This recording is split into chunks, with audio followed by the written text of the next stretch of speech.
Hey, Paranormal Post fans, it's Clayton. Welcome back to another episode, and this is the show where we try to treat the paranormal with a critical view without the sarcasm. We want to be straightforward and let you make the determination yourself based on the evidence. And we've got some serious evidence out of Ukraine this evening, and I want to show you what happened just the other night.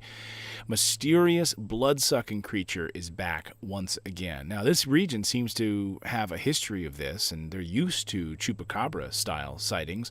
In fact, so much so that villagers said, no, this is not a chupacabra because they only go after rabbits, which I'd never really heard before, but that's what these villagers seem to think. This happened in the Ternopil region of Ukraine, and farmer Mikhail came out in the morning to find that 8 of his sheep on his farm were slain in one night by a predator.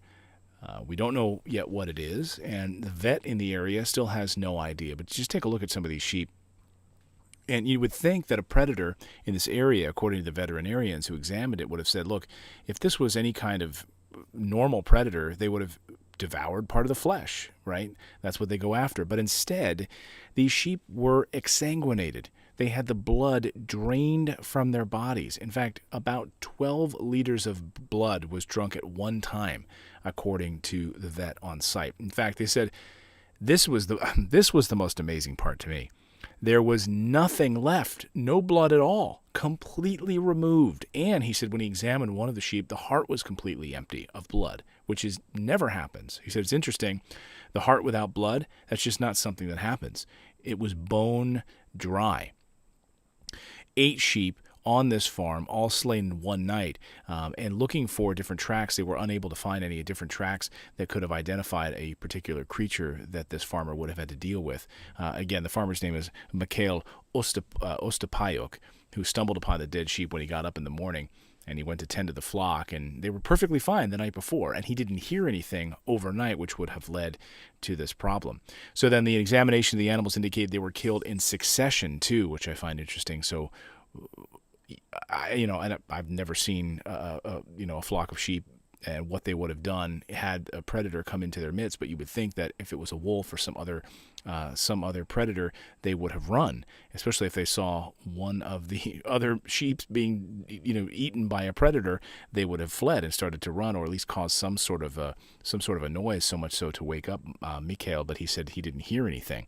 According to the veterinarian investigating the case, the sheep had all of the blood drained from their bodies to the point, like I said, that all of their hearts were found to be bone dry. Nothing left, which was amazing. So the nature of the animal's demise also has left some local residents rattled because they only sought the blood of the sheep and they left the remains behind.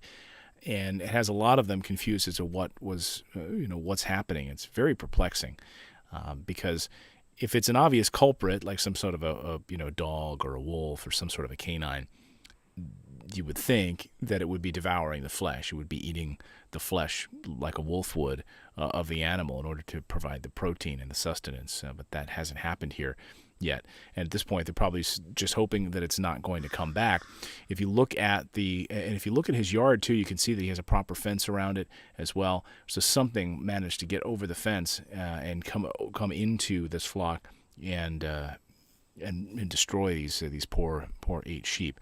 And what's amazing, too, is if you look at them, and the vet points this out, only 2 holes in the body where the blood was drained, really amazing. And he even mentions at one point, Mikhail says, I don't know if this is a Chupacabra or Dracula, but my poor sheep having been drained of their blood. But this vet that examined these sheep has a lot of experience, 40 years of experience. And he's never seen anything like it. Not a single red patch on the ground or the sheep's wool. So as you look around the ground, they didn't find any blood on the ground either. Nothing. And the vet was just shocked by the results of this autopsy, with 12 liters of blood all drank at the same time and in succession. So one right after the other. Sheep just sitting there watching their friend be exsanguinated. If I'm sitting there and I see my friend having the blood sucked out of its neck, I'm going to either say something loudly or I'm going to run. But that didn't happen here. So they think it could be a wolf. But again, this is not the kind of wolf behavior that they've ever seen before. And no one who's seen wolf attacks like this has blood drained and no flesh ripped. I'd love to hear your thoughts on this. What do you think this is in the Ternopil region of Ukraine?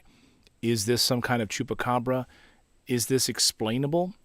Maybe you could point to some sort of a wolf attack where we have blood drained and no flesh torn, or another canine-style attack where we had some sort of blood drained, no spots on the ground, and no flesh torn. If you have any stories like that, please share them with me.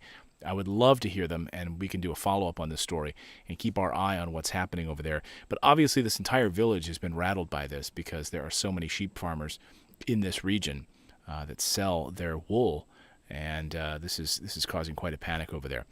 If you haven't already subscribed to the channel, I really wish you would. Thank you so much. And again, this is a safe place for people who have critical views. We try to present all of the paranormal information that we see, whether it's UFOs, Bigfoot, Loch Ness, it doesn't matter. We try to do it with an eye towards facts and without the sarcasm. This is not a place where we do newscasts where we put X-Files music underneath what we're talking about. These are real people with real stories, and we're bringing them to you, and I hope you will share this with someone that you care about who might find it interesting as well. We'll see you back next time with another episode of the Paranormal Post. Until next time, everyone.